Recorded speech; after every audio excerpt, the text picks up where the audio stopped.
Hey guys, so today we'll be downloading Pycharm, which is an IDE, and we already have this Python 3.7.4, but the reason why we're downloading another IDE is because now we'll be upgrading to a bit more advanced programming. So right now we have done basics of Python, and now we might be working on more than one file, so we need an advanced software. So we'll be downloading Pycharm education version.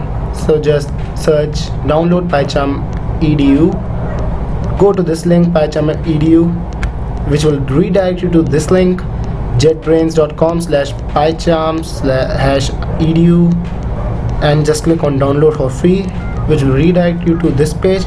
And once you click on download here, your download will start. I've already downloaded it, so I will not download it again. So just show in folder. I'll show you how to install it. Please wait while the setup is loading. We'll wait for it to load. Yes. Next. Yes, .py. No internet connection, Python won't be downloaded. I already have Python 3.7.4, but if you haven't downloaded Python, then this might be a problem. But we already have Python downloaded, so no problem if we have no internet connection.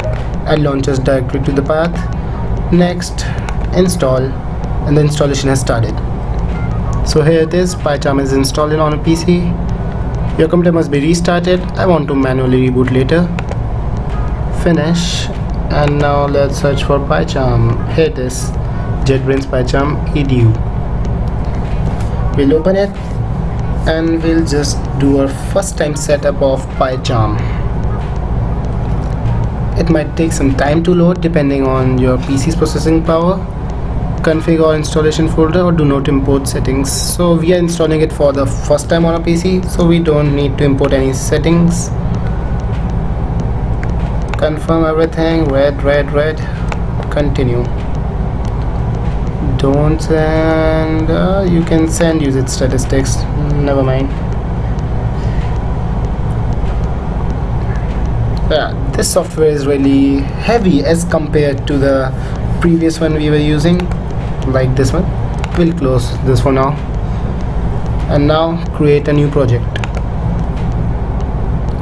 Here it is. Just name your project. I'll name it YouTube, right? Project interpreter, we don't have to do much here. Virtual environment, conda, existing interpreter, nothing to do here, just create it.